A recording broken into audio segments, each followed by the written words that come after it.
Minsan sa aking pagbiyahe, napapatanong ako. Paano nga ba gumaganda ang isang lugar ng ganito? Nabuo lang ba to ng basta? Ano nga ba ang mga bagay na humubog sa inyo nito? Pati na sa mga taong nakatira dito.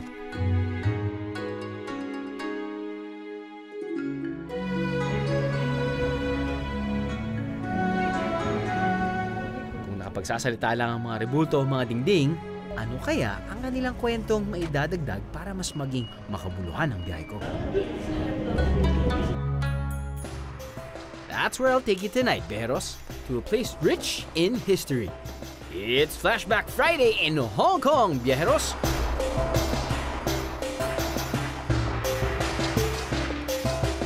So mga biyahero, ang nakikita nyo ngayon ay isang bowl na may 100 years of history. Wow! Kita nyo po ang dagat mula dito sa taas. Sobrang nakilala nga yung Hong Kong because of this big Buddha. Sobrang complicated, no? For wonton noodle soup. Dito sa lugar na to, medyo slow pace eh. You know, enjoy being a tourist. Kasi ang dami nang pwedeng gawin. Ano? Sama ka sa biyahe ko? Isang special administrative region ng China ang Hong Kong.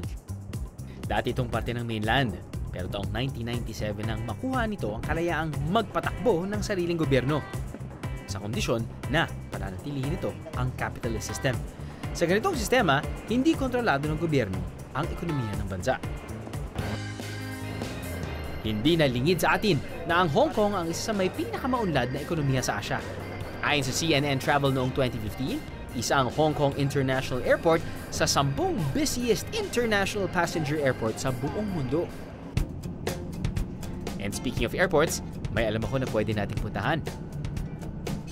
Stopover muna tayo bago natin simulan ang ating historical tour. Promise mga biyero, hindi kayo magsisisi. So mga biyero, nandito tayo ngayon sa Ngongping 360, part of the Lantau Island. This is actually a very touristy spot. Actually, whole of Hong Kong naman, very touristy spot. But anywho, ang Ngongping 360, sobrang lapit yan sa airport. It just took us, what, I don't know, 5-10 minutes. Now, people park there and they check out the whole of Lantau Island using the cable car.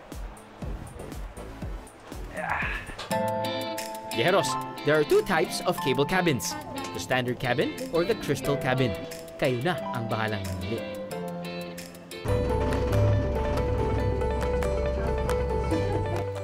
Wow! Look at that! Kita niyo po ang dagat mula dito sa taas.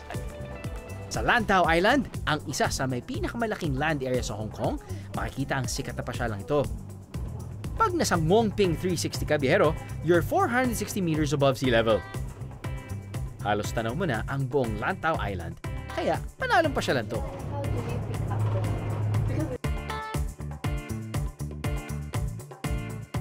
Kaya sinabi nga nilang Ngongping 360 because you have a fantastic 360-degree view of this island, which is Lantau. Ah, beautiful. At kung mapapansin nyo, at kapag hindi pa kayo nakakapunta sa Hong Kong maraming ano yan eh, hills. Natatawa ako dahil kapag nakakita ako ng mga high-rise buildings, yun yung dyan nakatira yung mga tao. So hindi sila katulad sa atin na pahaba yung paglawak in terms of infrastructure, sila pataas. This is actually a great thing for tourists kasi ang Hong Kong International Airport geographically placed nowhere near the city, okay? Which is good dahil hindi nata-traffic. Very efficient, you know, transportation system. The island also offers fresh air. Iba na ang libre. Kaya inhale, exhale.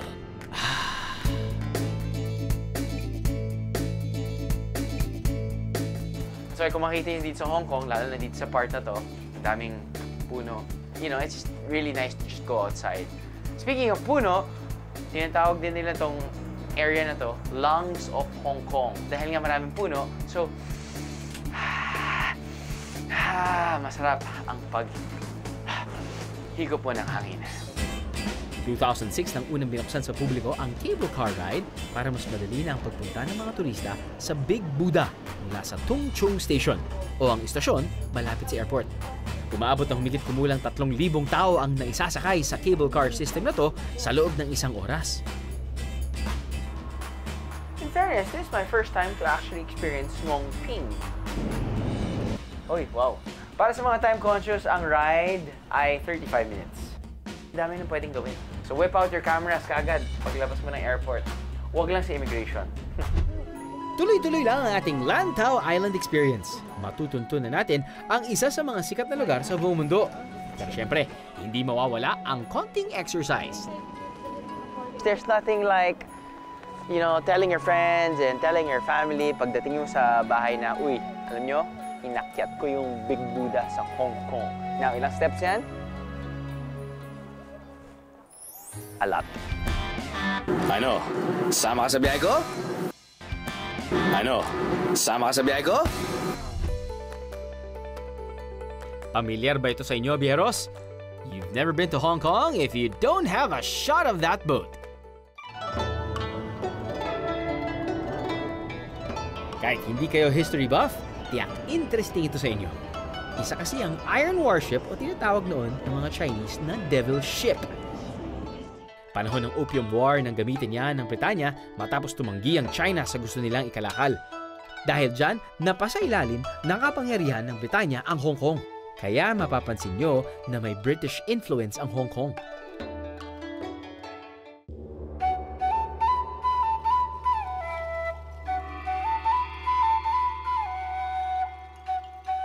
Di lang yan ang iconic landmark dito sa Hong Kong, Bieros. Marami pa. Gaya nito mga traditional na arkitektura sa Ngongping Village. Dito madalas mag-jump off ang mga sumasakay at bumababa sa Ngongping 360.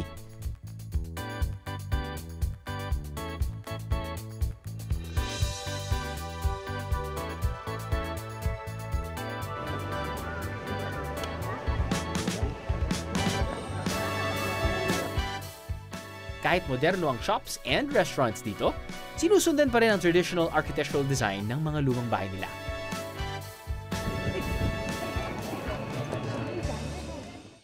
Take a picture or it didn't happen, mga biyero. Feel free to take selfies here. Matapos ang 10 to 15 minute walk mula sa Ngongping Village, we've come to our final destination.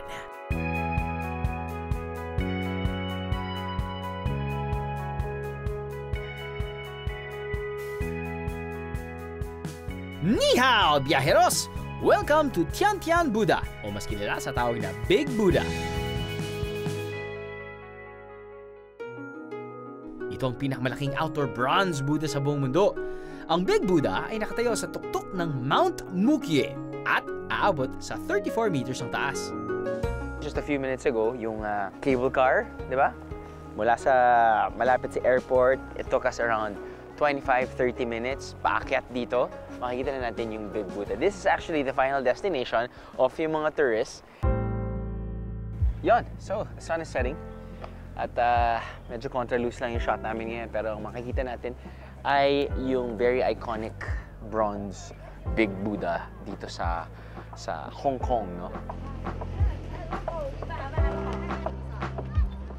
Maraming Buddhist mula sa iba't ibang parte ng mundo ang bumibisita rito dahil isa rin itong pilgrimage site. Dinisenyo raw bilang simbolo ng pagbibigay ng blessing sa lahat ng mga bumibisita rito ang Big Buddha. Itinayo rin ang Big Buddha para magbigay ng proteksyon at swerte sa mga taga Hong Kong at China. Sobrang nakilala nga yung Hong Kong because of this Big Buddha. Actually, originally, it's a Buddhist monastery. I think they built this around 1870s, 1860s. Now, back in 1993 lang, Hong Kong, ginawa na tong tourist destination. Kung bitin pa kayo sa view, akyat pa kayo ng 268 steps para makarating sa paanan mismo ng Buddha.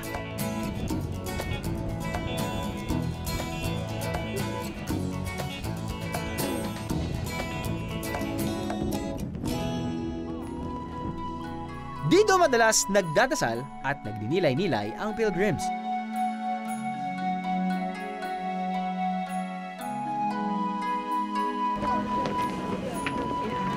Yeah, okay, you can take pictures here. Pero of course, there's nothing like, you know, telling your friends and telling your family pagdating mo sa bahay na, uy, alam nyo, inakyat ko yung Big Buddha sa Hong Kong. Now, ilang steps yan? A lot. Ayos lang naman yan, kumain naman kayo ng fly lice eh.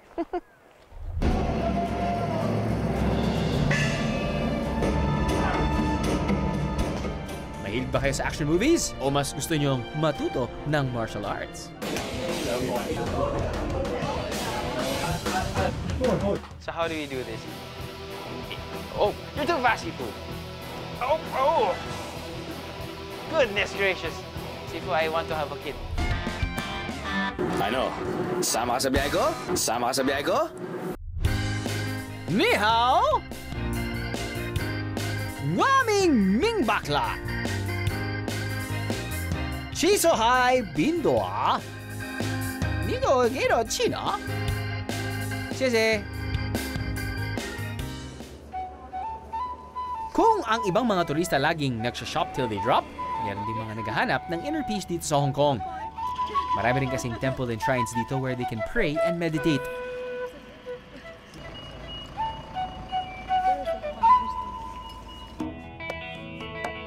Mga mangingisda ang early settlers sa Hong Kong. Tara, puntahan natin ang isa sa pinakamatandang fishing villages dito. Alam nyo ba, 100 years old na ang fishing village na to na matatagpuan sa Lantau Island? Dati rin tong isa sa importanteng fishing and trading port ng China. Mga nakatira sa bangka o tinatawag na Tangka people ang mga unang nanirahan sa Pung Oks o stilt houses na to.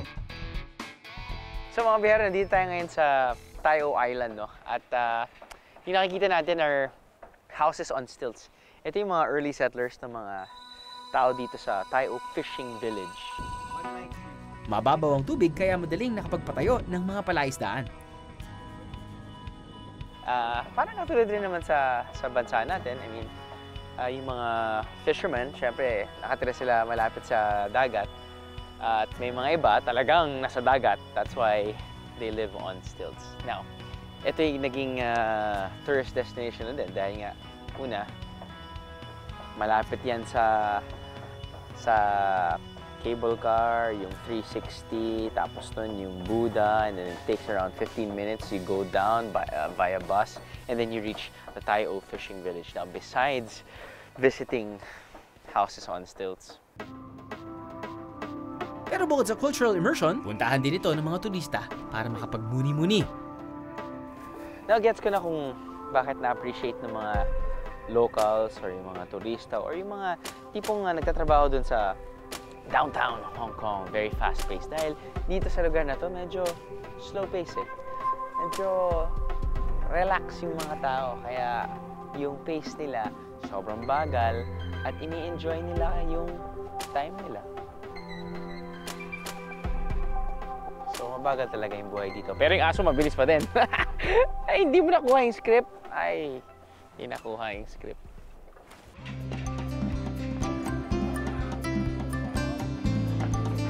Maganda rin mamili ng pasalubong dito at mag-food venture. Nandito pa tayo ngayon sa Tayong Fishing Village, no? And may mga ibang, katulad na sinabi ko, may mga ibang pagkain o inumin na dito lang nagagawa, dito lang makahanap talaga. So, might as well take advantage of the situation, no? First up, inumin na gawa sa ano? Seaweed! Aba, tikman nga natin to. Cheap Hu Ting Kwai, ang isang local drink na gawa sa pinatuyong seaweed. Apparently, itong drink na to ay medyo sweet and sour. It's an herbal type of drink, and apparently it's good for detoxification. Yeah, I need this. I really need this. Okay. It smells like tea. Oh. It's cold.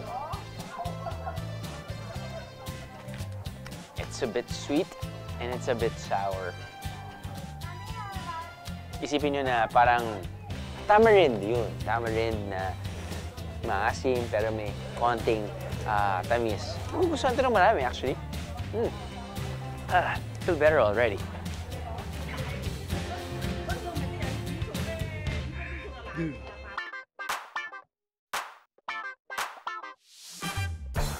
Can I try?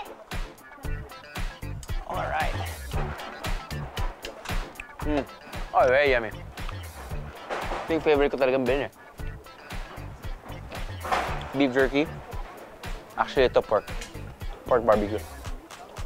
Pag sa Hong Kong, I think inuwi kong pasalubong sa mga kaibigan ko na mahilig uminom. Sarap na pulutan. Tikman naman natin ang local version ng kakanin dito sa Hong Kong. Apparently, if translated to English, parang ayaw mo na kainin. Dahil, if translated to English, it's actually chicken shit, right? And hopefully, it doesn't taste like chicken shit. Well, hindi pa naman ako nalasa ng chicken shit na. Pero kung minsan, tinatake ko yung puwet ng manok eh. Sarap. Anyway.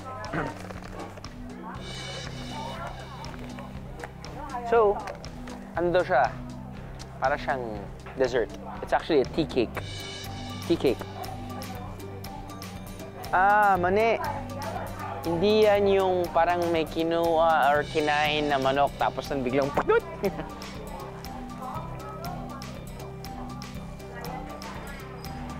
Panalo. Ayos. Pampasalubong to. Mahaba pa yung biyahe. Honesty story daw to eh.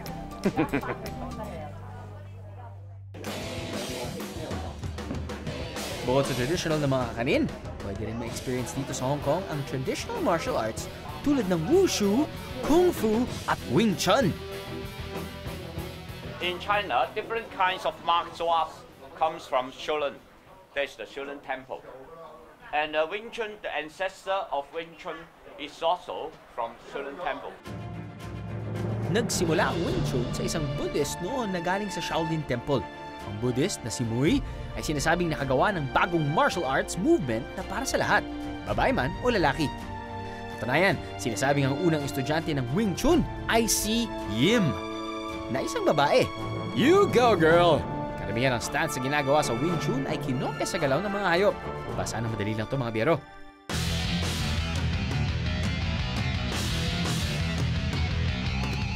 But some Filipinos, they don't know what Wing Chun is all about. Can you tell us briefly what Wing Chun is all about?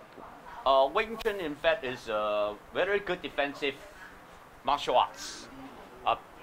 It's good in defense is because we normally practice the sticking hand. Right. Sticking hand means two persons coming very close together. They can attack and defend freely. Excited na ako mga biyero! Hiya! Woo! Sifu, please teach me how to be a Wing Chun master. Sifu, is it okay if we show the camera the sticking hands? Yeah, sticking hand. Yeah, okay. Yeah. Sticking hand is a very common method of the Wing Chun in training. It's training the close distance attacking, defending. But most important of all is not to hurt, and then they can attack and defend freely. So for this Sifu, they can only use their hands, not their feet. Or just the hand. Initially, they use the hands, but they practice longer, they can use the feet as well.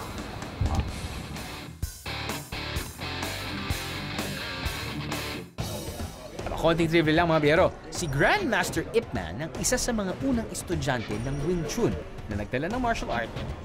Alam niyo bang maswerte tayo na isa sa mga estudyante ni Grandmaster Ip Man ang magtuturo sa atin? Yaha!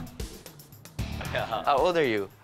Over 60. Over 60. And how long have you been doing this? I have been learning Wing Chun over 40 years ago. 40 years. And I've been teaching Wing Chun over 30 years. But in terms of, the martial arts, which is Wing Chun, for the past 40 years that you've been doing it, is it only for, for sport? Or have you applied this for, outside? Normally, we practice Wing Chun is not for fighting, but it's practice it for defense. Tatlo ang basic forms ng Wing Chun mga biyeros. Dahil baguhan lang ako, magsisimula ako sa tinatawag nilang wooden dummy.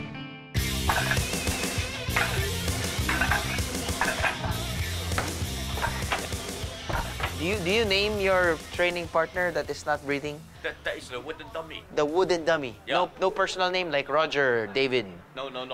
Rose. No. No. Yahoo! Tapos na mga biyahero! At ayaw ko na. Ano? Meron pa pala? Oh, okay. I am dead now. Oh, ow, ow, ow, ow, ow, ow.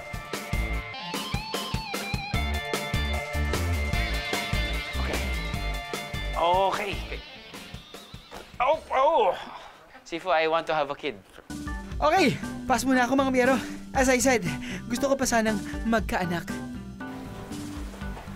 Medyo kahit na 60 plus years old na siya, nasipa pa rin ako sa family jewel.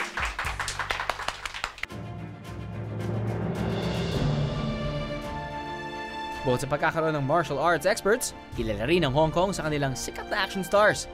At kapag sinabing Chinese action films, ito ay ang pinaghalong martial arts at swordplay.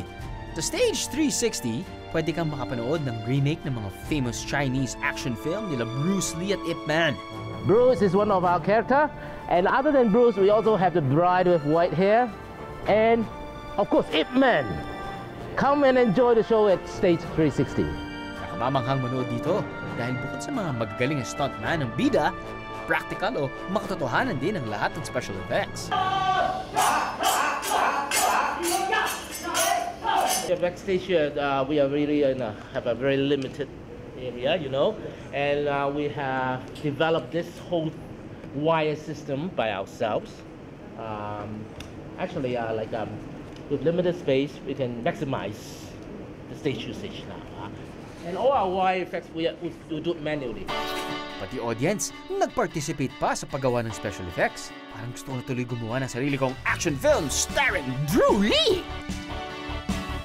Huwag nyo rin kalimutan, magpa-picture-picture.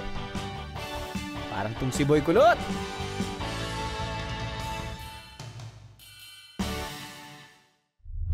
Gustuhin ko man matuto pa ng mga alam nila Jackie Chan, kumakalam na ang aking tiyan. Doon tayo sa lugar na hindi lang nakakabusog, pinatataba pa ang ating utak. So mga biyahero, ang nakikita nyo ngayon ay isang bowl na may 100 years of history. Siyempre may bonus pang lesson on proper etiquette and appreciation. Hold the teacups in your hand. You use these two fingers and then turn the cups. Ano? Sama ka sa biyahe ko? Ano? Sama ka sa biyahe ko? Another way to experience old Hong Kong is by going to Temple Street. Dito, pwede kang magpahula, palm reading, face reading, at card reading. Ikaw na ang mamili. Which area you want? You depend on emotion. Your emotion. You are very kind, but worry too much. Ang fortune telling, o ang art of predicting the future, is considered a respected social and business culture sa mga Chinese. Matagal nilang ginagawa to. Year of the kopong-kopong pa. You make the decision. You were straightforward. You never give out. How about High quality. high quality, yeah. High standard. Ibang level din ang mga tanong ng researcher naming si Cherry, ah. Ba, magkaka-love life ka na raw ngayong 2016, Cherry. Take note, high quality pa. Naging British territory man ang Hong Kong, nananatili pa rin ang kulturang Chino dito. Kaya sa mga foodie na naghahanap ng authentic dim sum experience, Hong Kong will not disappoint. Sakaling mapadpad kayo rito, subukan nyo ang kanilang wonton. Madalas hinahalo ang wonton sa clear soup, pero dito sa Hong Kong, sinasamahan ito ng egg noodles para mas malasa. Kung meron mang to the max sa sarap gumawa ng wonton soup, dito yon sa Max Noodle House. So mga biyahero, ang nakikita nyo ngayon ay isang bowl na may 100 years of history. Ito yung very famous wonton noodle soup dito sa Max Noodle House, no? One of the reasons why it looks so normal, 'di ba? Parang any Chinese restaurant sa Pilipinas parang may ganyan na, 'di ba? But what makes this bowl so special is the history that's attached to it. Nagsimula ang Mac bilang isang maliit na kainan noong 1968. So, 48 years na sila in operations at napananatili pa rin nila ang secret recipe na, well, secret. Hindi pa rin nagbabago ang recipe ng Mac's Noodle House hanggang ngayon. Nagmula pa rin ito sa lugar kung saan matatagpuan ang pinakamagagaling na chef sa China. Lolo ng may-ari. So, mean to say, 4th generation ng owner na to, no? Yung great-grandfather niya came from Guangzhou, China. Now, apparently, ang Guangzhou pala is very known for really great chefs na gumagawa ng wonton or dumpling. After how many years, pumunta na sila dito sa Hong Kong at dinala nila yung recipe. Bukod sa masarap, makasaysayang wonton soup, kinila rin ang Mac sa paggawa ng kanilang egg noodles. Ang preparation, mabakakaiba rin. It's not just making the wonton, but also the broth. Now, nandito tayo ngayon sa kitchen. Sama natin si Chef.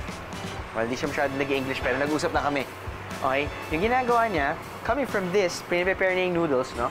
Kailangan niyang ilublob sa boiling water for a couple of seconds. And it's so important na ilulublob din niya dito. Okay, and that's normal room temperature na water. Apparently, what they do is they're not blanching it, no? It's actually very vital dahil importante na ilulublob niya from the boiling water to the room temperature na water para mas maganda yung texture. Well, hindi ko pa nasusubukan, mamaya malalaman natin, no? But ganun kabilis lang yun. Diba? I was just talking for like, what, 2 minutes and it's already prepared. Because this is hot. We'll go here. It's funny dahil you'd expect a bigger size, diba?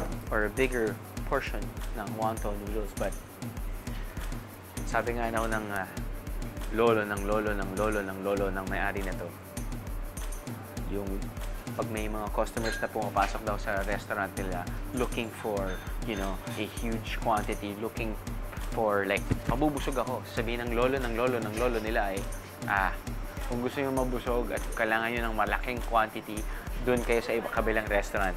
Ang habol kasi dito ay quality. Sobrang complicated, no? For wonton noodle soup. Tingnan nga natin yung texture.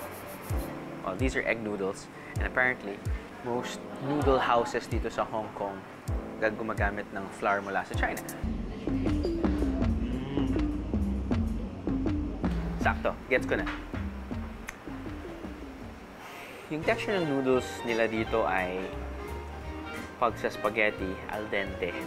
Alam mo yun, yung medyo may crunch pa, hindi sobrang lambot. Gusto nila yung al dente nga. Gusto nila yung medyo may konting tigas pa sa dulo.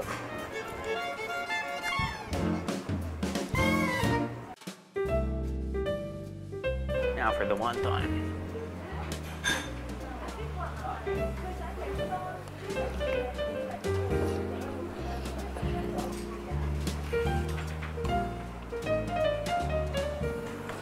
Naninipa ka pa?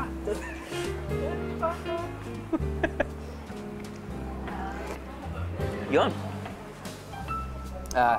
It's a fresh wonton. Pagkagat mo, alam mo yung fresh yung shrimp dahil may crunch, may lutong. And it's just... Yun. Ay, sarap! It's like eating history in a bowl. It's funny. It's so ironic na 100 years in the making or 100 years yung history ng paggawa ng wonton na to, but it only takes like a minute or two to prepare it.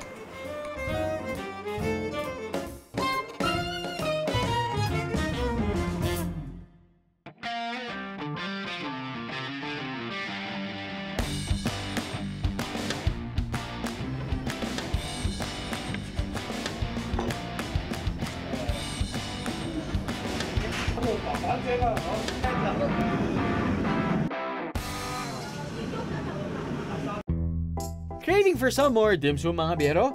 May papatikim ako sa inyo. Siyempre kung may wonton, may dumplings. Pero wait, huwag kayong malito ha. dahil may pinagkaibang dumplings at wonton. Kapag sinabing wonton, ito ay gawa sa manipis na dough na may lamang karne ng baboy. Habang ang dumplings ay kadalasan gawa sa makapal na dough at pwede itong haluan ng karne ng baboy, manok, baka, o gulay. Madumpling naman! Street food daw noon ang dumplings, pero ngayon sa mga restaurant ito, inihain. Itong dim sum place started out as mga street trolleys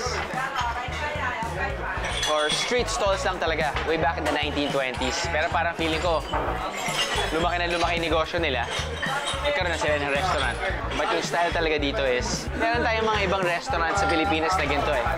May pushcart, may trolley, tapos pipili ka ng mga dim sum. Ayon sa alamat, nagsimula ang paggawa ng dumplings noong panahon ng Han Dynasty. Winter noon at unti-unti nang nagkakasakit ang mga tao dahil sa matinding lamig. Kaya si Zhang Zhongziyan ang nagkaroon ng brilliant idea. Pinagsama-sama niya ang moton o karne ng tupa, chili at ilang medicinal herbs, sabay binalat niya ang mga to sa dough. Dahil dito, nabuo na ang tinatawag niyang dumplings.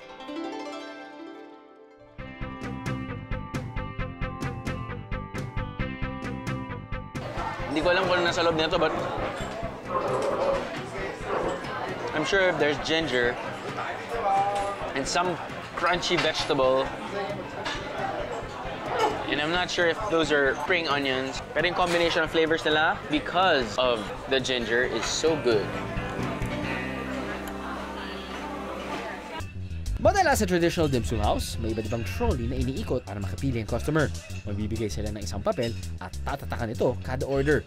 Hindi lang dumplings sa makikita nyo sa trolley na to. So go wild with Chinese food, mga biyero!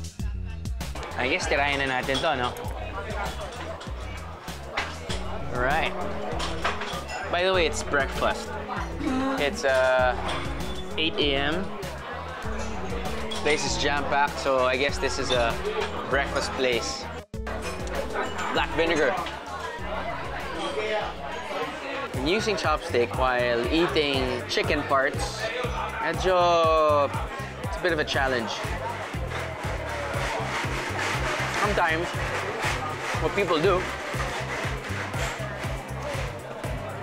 kahit na may mga buto, kain nila ng buo. Siyempre mga Pilipino sanay na kumain ng kanin, di ba? Lalo na for breakfast. So buti lang may offer naman silang rice topping.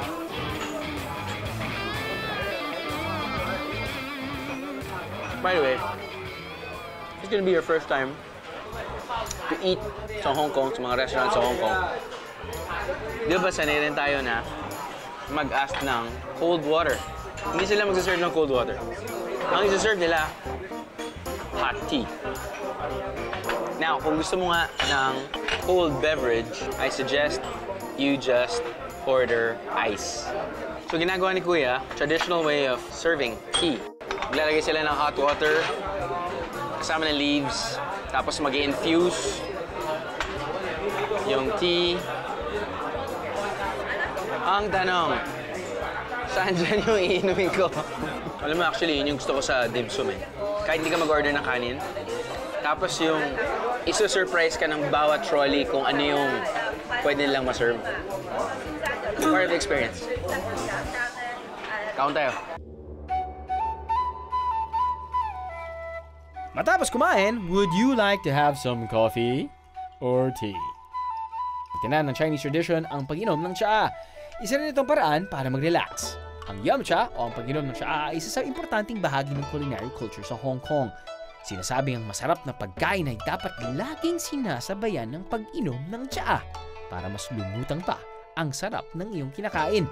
Isa rin itong paraan para maging maganda ang pakikisalamuha sa mga tao kapag may mga social gathering.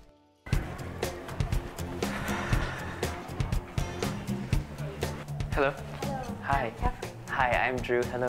So it looks like you're very passionate about tea. Very, Sure, very, very. Okay. Tourists come here. Yes. And they experience tea making, and you talk about tea culture as well. Why is tea so big, so huge, and so important to the Chinese culture? More people live in the city. Feel free to breathe in or breathe out. And then you can drink the tea or something you feel you in the nature so very close. Right, Yeah. Ang pag-inom ng tsaa ay iniugnay sa inner peace, respect for nature, at spirituality. One experience that I wanted to do is tea making. Sa Hong Kong, may tea houses kung saan pwedeng makibahagi sa traditional tea ceremony. Dito, itinuturo ang proper way of drinking and appreciating tea. How many types of tea do you offer? We have the 6th type of the Chinese tea. Ang tea ceremony ay ginagawa para sa mga importanteng okasyon at para magbigay galang sa royal family. People drink the tea the way that use the tea leaves. Right. And then put the water and then let the tea leaves come out the flavor. Right. This is from Minsan tea until now. It's a modern way. And I guess it's a very convenient way also. Peaceful and relaxing. Yan ang mga katangian ng isang tea ceremony. Ang pagpili ng tamang tea leaves ay mahalaga rin. Iba-iba kasi ang benepisyo ng nakukuha ng katawan depende sa uri ng tsaang iinumin. Pati ang pagpili ng tamang glassware, akalain nyo, mahalaga rin. But this one is an old-fashioned way of preparing tea, yes? This is the old-fashioned. This is the old-fashioned. This is really traditional teaware. Can we just use another type of glassware? If you use the porcelain is easy for the fragrance to come out. Oh, okay. Oh, okay. Yes. We are not done yet, biyeheros. May isa pang elementong nakadadagdag para makuha ang tamang timpla ng tsaa. First, clean up the tea set. You clean up the tea set, Yes. okay. Not too cold, not too hot. Not too cold because you put the water in the container. Making tea is also an art. This one is iron Buddha. Iron Buddha tea. Okay. The other name the people call it taiguanyin. Taiguanyin. Taiguanyin is a semi-fermented tea. So it matters, in preparing tea, it also matters the type of tea leaves. And then it depends on the what temperature kind of tea. also. What Yes. kind of tea. If you make the green tea, it's a long fermented. And then the tea leaves are very tender tea leaves. So that you must use the water at a low temperatures, around 80 to the 70 Celsius. Oh. Yeah. Not too hot. Not too hot. Because it will damage the. Damage the taste. The people like drink the green tea because have a very fresh taste. Right. It's very, very refreshing. Right. And to complete our tea ceremony experience, dapat alamin din natin kung paano ang tamang pag-inom nito. You use these 2 fingers Uh-huh. and then turn the cup. And then you enjoy the color. This is a golden color, little bit green. And then smell the fragrance. You smell the fragrance and then breathing in. Something you feel the air in the here. Right. And then breathing out. Yes. And then you taste the tea.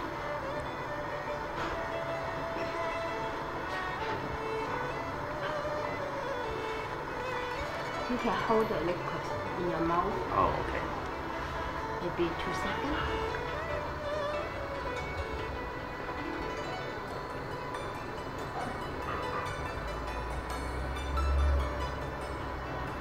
And then you feel the tea inside the body. It relaxes you. Yes. It's like someone's massaging me from the back. Like that, no? Inhale, exhale. Amuyin ang aroma ng tsaa, guys. Be like a tita whenever you drink it. Isa siyang #Titas of Manila Experience. So mga biyahero, mabusisi yung pag-prepare ng ganitong klaseng old-fashioned tea. Yun nga, so much effort and so much preparation are being put just to, you know, prepare a single cup or 2 cups. Actually, it depends on the type of tea leaves, you know. The type of tea leaves will also correspond to the certain type of temperature and time for infusion, so that it will be, I guess, maximized in terms of the taste, in terms of the full experience of taking in tea. I can really sleep. I mean, so it's part of the process, no? What a way to end my day! Nasobra ako na-relax doon, mga biyero. Sa aking pagbisita sa Hong Kong, nalaman ko kung gaano kahalaga ang kasaysayan sa teritoryong ito. May mga nadiskubre akong bago sa likod ng mga lumang gusali, kaugalian at pati pagkain. Mga bagay na hindi ko malalaman kung hindi ako nagbalik tanaw. Till we meet again, Hong Kong!